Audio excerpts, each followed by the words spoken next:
You ever feel like something's watching you, even when you're completely alone? Like the trees have eyes, the wind carries whispers meant just for you? I never believed in that kind of thing.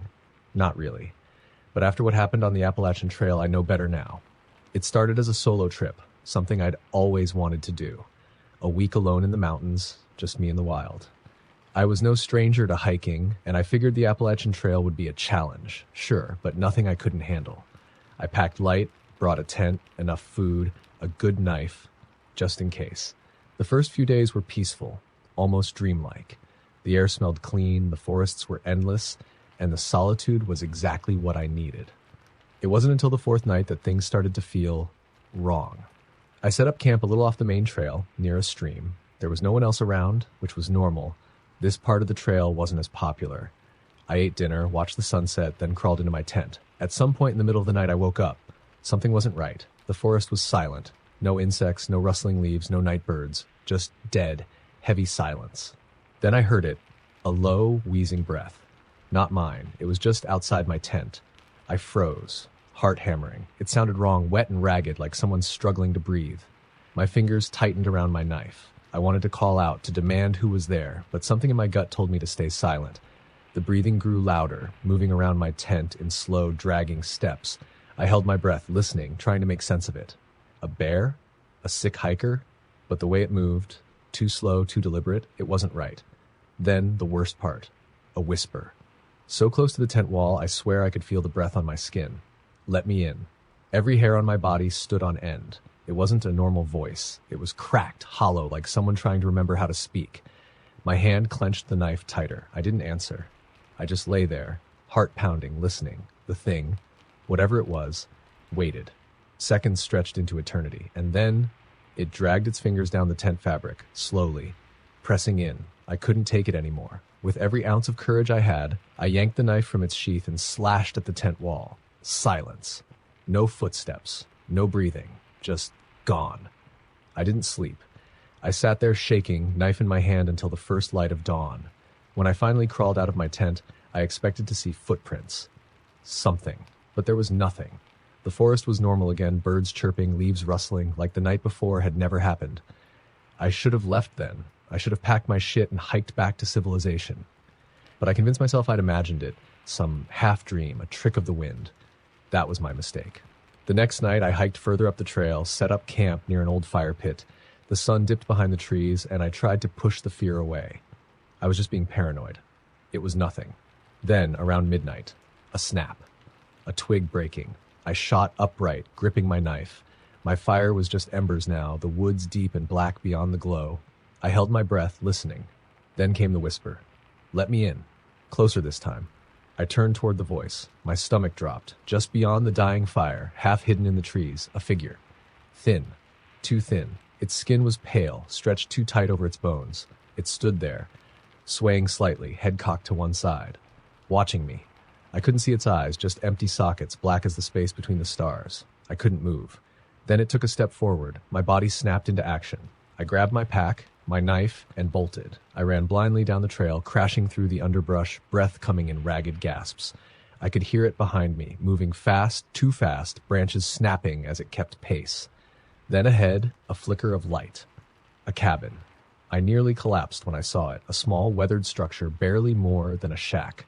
But it had a door, a way to hide. I stumbled onto the porch, wrenching the door open, and slammed it shut behind me. My chest heaved, my pulse a drum in my ears. The cabin was empty, dusty, abandoned, but solid. Then, a scrape against the wood, it had followed me. The door shuddered. Let me in, it whispered. I pressed my back against the far wall, clutching the knife so hard my fingers ached. The whisper came again, softer now, almost amused. Let me in. The doorknob rattled. I squeezed my eyes shut. Then, silence. It didn't leave. I could feel it. Standing just outside, waiting. I didn't move, didn't sleep. I just sat there, shaking, staring at the door until the first light of dawn. When I finally dared to peek outside, nothing. Just the forest, birds singing, the morning sun casting golden light through the trees. I didn't waste time. I ran. I ran until my legs gave out, then forced myself up and kept going. I didn't stop until I hit a ranger station, half crazed, breathless, shaking. I told them everything. The whispers, the figure, the thing that tried to get in, the ranger, An older guy, been working the trails for years, just listened. Didn't interrupt. When I was done, he let out a long breath and said, "You ain't the first." My blood turned to ice. He told me hikers had reported strange things in that stretch of the trail for years. Whispers, shadows that moved wrong. People waking up to find their tents unzipped from the outside, even when they swore they locked them tight. And sometimes people went missing. They never find bodies, he said. Just empty campsites, like they up and vanished. I left that day. Haven't set foot on the Appalachian Trail since, but sometimes when I wake up in the middle of the night, I swear I hear it. A whisper. Right outside my window. Let me in. Story number 2. You ever hear a scream that doesn't sound human? Not like an animal, not like a person, something else? I have. And if I close my eyes, I can still hear it. I was hiking the Appalachian Trail alone. Stupid, I know, but I'd done plenty of solo trips before. I wasn't worried. I had my gear, my maps, my knife. I was prepared for anything, or at least I thought I was. It was my third night out when I started feeling watched. You know that creeping sensation, like something's just beyond your vision? I kept turning around, expecting to see another hiker, but there was nothing. Just the trees. I told myself I was being paranoid. The woods can play tricks on your mind when you're alone. So I ignored it, kept hiking. That was my first mistake.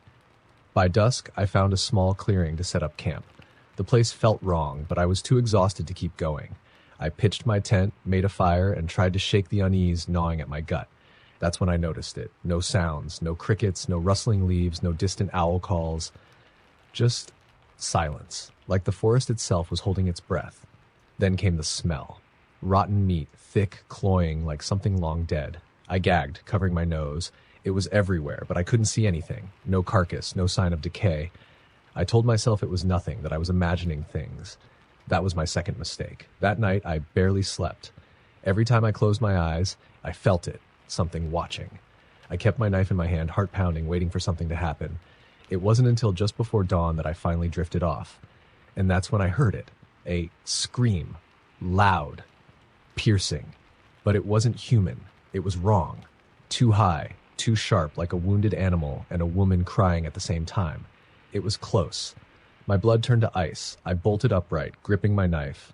The scream echoed through the trees, fading into an eerie, choking sob. I wanted to believe it was a fox or a bobcat, something natural, but I knew it wasn't. Then, snap, a branch breaking, just outside my tent. I stopped breathing. My grip tightened on the knife. Then came a voice, right next to the thin nylon wall. "Help me." It was a woman's voice, shaky, desperate. But there was something off about it, like someone pretending to be human. "Please, I'm lost." My body screamed at me not to answer. My gut twisted. Everything inside me knew this wasn't right. Then, slow, deliberate footsteps, circling the tent. I wanted to run, but I couldn't. If I unzipped the tent, I'd be exposed. Vulnerable. "Help me," the voice whimpered again, closer now. I swallowed hard, forcing my mouth to work. "Who's there?" Silence. Then the whisper. "You know me."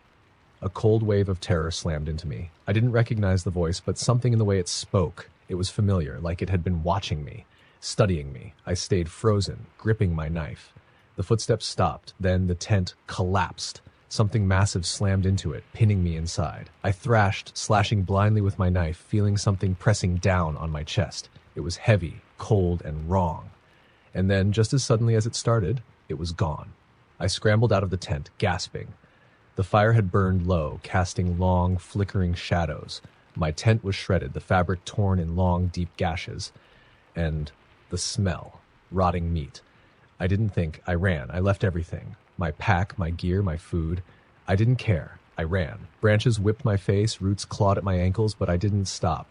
I didn't even know if I was going the right way. I just ran. Then, another scream. But this time it was right behind me. I choked on a sob, forcing my legs to move faster. My lungs burned, my vision blurred, but I kept going. Then ahead, lights, a road, civilization. I crashed through the tree line, tumbling onto the asphalt. Headlights blinded me, a horn blaring. I had never been so happy to almost get hit by a truck. The driver, a middle-aged man, jumped out, cursing. But when he saw me bleeding, shaking, barely able to breathe, his face changed. He helped me into the truck, handed me water, asked me what happened. I couldn't answer. I just kept staring at the tree line because something was standing there. Tall, too tall. Its limbs were wrong. too long, too thin. And though I couldn't see its face, I felt it smiling. The driver must have seen it too. His face went pale. He slammed the truck into gear, speeding down the road without another word. I never went back. I don't know what I saw, but sometimes when I walk past the woods at night, I hear the voice. Help me. Story number 3. I don't go into the woods anymore. Not after what happened on the Appalachian Trail. Not after what I saw. I was hiking alone, something I'd done dozens of times. The trail had always called to me, its vastness, its silence. I felt at home in the wilderness, miles from civilization. This time I planned a 4-day trip through a remote section of the trail in North Carolina. Not many hikers ventured there, and that's exactly why I chose it. Solitude. I should have known better. The first 2 days were uneventful, long hikes, quiet nights, nothing unusual, but on the third day everything changed. It started with the trees. I noticed them mid-afternoon, deep in the forest, towering oaks and maples stripped bare. No leaves, no bark, just smooth, pale wood. They looked dead, but not in a natural way. More like something had peeled them, stripped them raw. The further I walked, the worse it got. The forest around me was normal, vibrant green, healthy. But then every so often I'd pass another patch of peeled trees. My gut twisted. Something felt wrong. By the time I set up camp that evening, the silence had settled in. The usual forest sounds, birds, crickets, rustling leaves had faded to nothing. I told myself it was just a quiet night. That was my first mistake. I barely slept. Sometime past midnight, I woke up to a sound, a slow, wet scraping. My stomach clenched. It was close, too close. Right outside my tent, I reached for my knife, heart pounding. Then a breath, long, wheezing, like something struggling to fill its lungs. I didn't move. The tent fabric was thin. I could feel it standing there. Then a single word. Please. It was barely a whisper, a woman's voice, cracked and dry. Please, help me. Every instinct screamed at me not to answer. I stayed silent. Please. My skin. It took my skin. A shiver ran down my spine. Then a shadow moved. Not walked. Not stepped. Just shifted. Slowly. Wrongly. I clenched my knife tighter. Then against the fabric of my tent, a hand pressed against it. But the fingers were too long, too thin. My breath hitched. The hand slid down the tent walls. Claws dragging against the nylon. I was done. With every ounce of courage, I grabbed my flashlight and flicked it on. I didn't want to look, but I had to. I unzipped the tent an inch and shined the beam outside, and there it was, standing at the edge of the clearing. Tall, too tall. 7, 8 feet at least. Its limbs were stretched wrong, its joints bending the wrong way. And its face, no, there was no face, just skin, raw, red, stretched too tight like it had been stitched together from different people. And its mouth, a black, gaping hole, shifting, as if it was trying to form words. Please help me. My blood turned to ice. It wasn't asking for help. It was copying me, mocking me. I didn't think. I ran. I tore out of the tent, sprinting into the woods, my flashlight bouncing wildly. Behind me, the scream. High, piercing. Starving. I ran blindly, branches slashing my skin, roots tripping my steps. Then more whispers all around me. Help me. My skin. Don't leave me. I wasn't alone. I wasn't running from one. There were more. The dead trees, they weren't just dying. They had been peeled. I nearly collapsed when I saw the old fire tower ahead, an abandoned ranger station. I scrambled up the steps, throwing myself inside, locking the door behind me. Outside, the forest moved. Dark shapes shifted in the trees, just beyond my flashlight's reach. Then, a thump against the door. I choked on a sob, pressing my back against the wall, clutching my knife. The thump came again. Then, through the crack in the wood, a voice. Please. Not whispered anymore. Not pleading. Let me in. I didn't sleep, didn't move, just waited. By dawn, they were gone. I ran, didn't stop, didn't look back. I made it back to town, half crazed, babbling about faceless things in the woods. No one believed me, but I know the truth. The trees weren't sick. They were warnings, skin peeled from something that used to be human. And sometimes, when I walk past the woods at night, I hear it. Please. Story number 4. I never wanted to tell this story. I tried to forget it, bury it deep, pretend it never happened, but every night I still hear it. The knocking. It started when I hiked a remote section of the Appalachian Trail, deep in the Smoky Mountains. I wanted solitude, a break from people, from noise. I found something else instead. The first 2 days were normal. Miles of quiet, untouched wilderness. By the third day, I was deep in the back country, far from any roads or shelters, just me and the trees. That night, I camped in a small clearing, my tent tucked between thick oaks. The fire crackled, the wind whispered through the branches, and for the first time in a long time, I felt peaceful. Then, just past midnight, a knock. Sharp, hollow, knuckles against wood. I shot up, heart hammering. The sound came from the trees, just beyond the firelight. Knock, knock, knock. I held my breath, gripping my knife. It was rhythmic, deliberate, not a branch falling, not an animal. I grabbed my flashlight and swept it across the trees. Nothing. Silence. I told myself it was my imagination. The woods played tricks at night. That was my first mistake. I forced myself to lie back down, but sleep never came. Every rustle, every whisper of wind set my nerves on edge. Then, at 3:12 a.m., a voice, low, almost playful.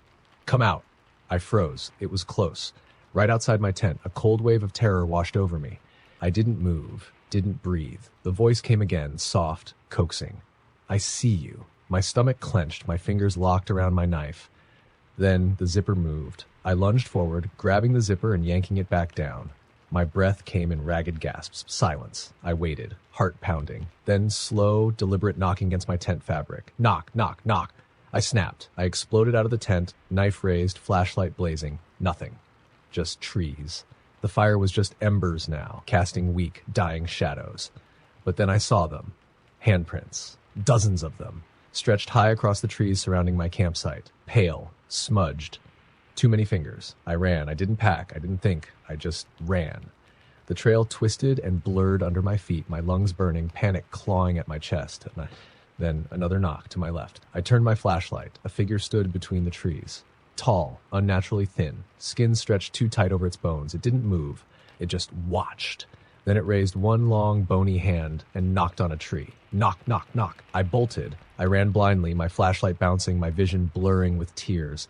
And behind me, the knocking spread, left, right, ahead, surrounding me. Knock, knock, knock. Faster now. Knock, knock, knock, knock, knock. I ran until my legs gave out, collapsing against a fallen log, chest heaving, vision swimming, silence. Then, breathing.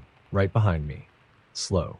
Deep. Something leaned close. Close enough that I could feel it. Then, in the barest whisper, you knocked first. Darkness swallowed me. I woke up at dawn, sprawled on the trail, my flashlight dead beside me. No footprints, no handprints, no sign that anything had been there. But I know the truth. And every night since, I hear it. The knocking. Knock, knock, knock. It's getting closer. Story number 5.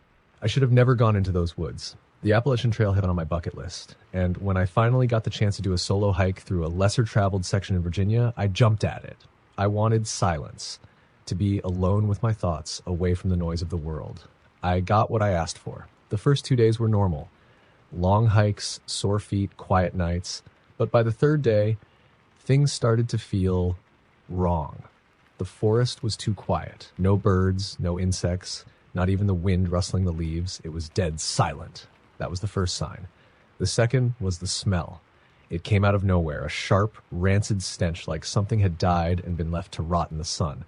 It was thick, suffocating, but I couldn't find the source. That night, I set up camp near a stream. My fire burned low as I ate, the smell still lingering faintly in the air. Then, just past midnight, a snap in the distance. I sat up, knife in hand, heart pounding. I told myself it was just a deer or a raccoon, something normal. Then I heard it. Footsteps, slow, deliberate, circling my campsite. I stayed completely still, listening. My fire had died down to glowing embers, and beyond them only darkness. Then a whisper, not words, just breath, long, ragged. Too close. I gripped my knife tighter, forcing myself to breathe evenly. Then a hand pressed against my tent. Not a paw, not an animal. A hand. I nearly stopped breathing. The fabric shifted as fingers dragged down the side of the tent, slow, deliberate. I clenched my knife, ready to slash, ready to fight. Then, silence. The hand lifted. The footsteps retreated. I stayed awake until dawn. By morning, I convinced myself it was my imagination. Maybe an animal had brushed against my tent. Maybe I was just on edge. That was my third mistake. I packed up and hiked fast, wanting to put as much distance between me and that campsite as possible. But the forest isn't done with me. Around midday, I found something, or rather, it found me. A tree. Tall, ancient, with something nailed to it. No, someone. I stumbled back, bile rising in my throat. It was a body. At least it had been. But there was no skin, no face, just exposed muscle, tendons, dried blood staining the bark, and carved into the wood just below its feet, "Leave." I ran. I don't know how far. I don't remember stopping. All I remember is the panic, the raw terror clawing at my chest. Then, laughter, soft, guttural, from above me. I looked up. Something crouched in the trees. Thin, too long, too pale. No skin, just raw, wet muscle stretched over a skeletal frame. Its head tilted at an unnatural angle, empty eye sockets locked onto me in its mouth, a hole carved into its face, stretching wide into something that wasn't a smile. Then it moved. Not jumped, not climbed. It unfolded. Limbs stretching as it descended the tree. Too fast, too smooth, too wrong. I ran, blindly without thinking, crashing through the underbrush, my lungs burning, my vision swimming, and behind me, the laughter followed. Closer, closer. Then the whisper. "Let me wear you." I don't remember how I made it out. I just remember stumbling into a ranger station hours later, bloody, delirious, barely able to breathe. They found no body, no carved warning, nothing. But I know what I saw. I left the woods that day. But something followed me, and at night, when the world is quiet, I hear it whispering, "Let me wear you." Story number 6. I never believed in ghosts, or monsters, or anything worse than what human beings were capable of. That was before I spent a night on the Appalachian Trail near Blood Mountain, before it found me. I had planned a solo hike, 3 days, light gear, enough to clear my head. The trail was rugged but manageable, the views breathtaking. But by the second day, I felt off, like I wasn't alone. I brushed it off, told myself it was just the isolation getting to me. That was my first mistake. That evening, I set up camp in a quiet clearing tucked against a thick tree line. The forest stretched endlessly in all directions, and as the sun dipped below the mountains, a heavy silence settled in. No wind, no insects, just nothing. That was the second sign. I built a small fire, cooked a quick meal, and tried to shake the unease crawling up my spine. Then, just past midnight, the whistling started. Low, melodic. A tune I didn't recognize. I froze.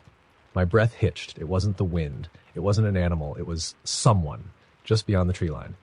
I grabbed my flashlight and shined it into the trees. Nothing. But the whistling continued. Then a footstep, leaves crunching, twigs snapping. I whispered, "Hello?" The whistling stopped. My heart pounded. I scanned the trees, my flashlight trembling in my grip. Then the voice. "Are you lost?" Soft, almost gentle, but it wasn't right. It came from too high up. I tilted my flashlight up, and that's when I saw it. A shape. A figure, perched in the trees like a spider, impossibly long limbs clinging to the branches, its head cocked at an unnatural angle, watching me. It had no eyes, just smooth, pale skin stretched over where its face should have been. And then it smiled. A wide, gaping slash across its skin, splitting open to reveal rows of blackened teeth. Then it spoke again. "You should leave now." The words didn't come from its mouth. They came from behind me. I spun, but there was nothing there, just the darkness pressing in. Then the laughter. Low, wet, gurgling, from the trees, from the ground, from everywhere. I ran. I don't remember grabbing my knife, my pack, anything. I just remember running. And behind me, the whistling started again. Closer, faster. I didn't stop. I didn't breathe. The trail blurred under my feet, my lungs burning, my legs screaming. Then the whistling stopped. I skidded to a halt. The silence was worse. I shined my flashlight ahead. And there, blocking the trail, a shape. Tall. Too tall. Its arms hung too low, its fingers dragging against the dirt. It tilted its head, that gaping slit of a mouth stretching wider. Then, in my own voice, it whispered, "Are you lost?" I bolted into the trees. Branches tore at my skin, roots clawed at my ankles, but I didn't stop, didn't look back.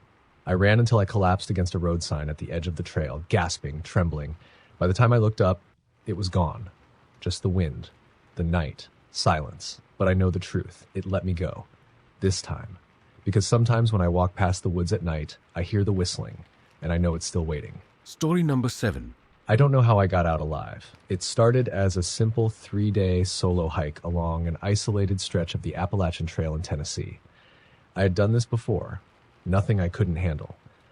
The first day was uneventful. The usual long miles, quiet solitude, setting up camp near a small creek.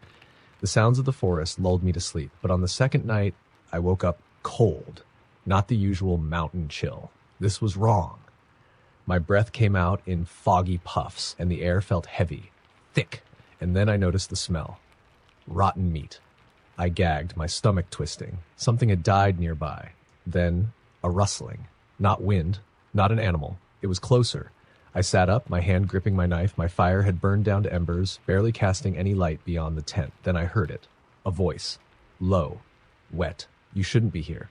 I stopped breathing. It had come from right outside my tent. I forced myself to move, my hands shaking as I grabbed my flashlight and unzipped the tent an inch, just enough to shine the beam outside. Nothing. Just trees. Then I saw the footprints, leading around my tent, bare, human.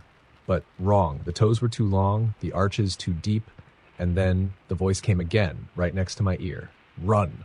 I screamed. I scrambled out of the tent, my flashlight swinging wildly. My breath came in ragged gasps as I turned in a frantic circle. But there was no one there, just the footprints, and they didn't lead away, they just stopped, like whoever or whatever made them had just vanished. I didn't think. I didn't pack. I just ran. The forest felt wrong now, the trees twisted in unnatural shapes, their trunks too narrow, their branches bending downward like they were watching me. And then I heard it, the breathing, behind me. I ran faster, my legs burning, my lungs on fire. But no matter how far I ran, the breathing stayed right behind me. Then a shadow moved between the trees. I barely caught a glimpse, but what I saw, it wasn't human. Its limbs were too long, its skin black, wet, like it had been peeled open and never healed. And its mouth, oh God, its mouth. It didn't open. It just split, a long, jagged tear stretching from one ear to the other. Then it smiled and whispered, I found you. I don't know how I made it back to civilization. I don't remember stopping, don't remember sleeping, but I know one thing. It let me go, not out of mercy, but because it knows I'll be back, and next time, it won't let me leave. Story number 8. I shouldn't be here. I know that now. The Appalachian Trail had always been on my bucket list. When I finally got the chance to hike a remote section in North Carolina, I jumped at it. I wanted quiet solitude, just me and the wilderness. I didn't know the wilderness was watching me. The first day was normal, peaceful even. I made good time, covering miles of rugged trail, setting up camp near an abandoned fire tower. The thing had been out of use for decades, its wooden beams half rotted, stairs leading up into blackness. That night, I woke up to footsteps. Soft, bare, circling my tent. I held my breath, gripping my knife. My fire had burned down to nothing, leaving only faint moonlight filtering through the trees. Then, a whisper. Help me. I froze. It came from the fire tower. I unzipped my tent an inch, just enough to shine my flashlight outside. The forest was empty. Then, the voice again. Please, help me. Closer this time. I turned my flashlight toward the fire tower. A figure stood at the top of the stairs, too tall, too thin, bare feet gripping the rotten wood. Its head hung at an unnatural angle, like its neck had been snapped. And then it moved, not walked, jerked, like a puppet being yanked forward by invisible strings. I zipped my tent shut and clenched my knife. My pulse thundered in my ears. Silence. I don't know how long I sat there waiting, my heart pounding against my ribs.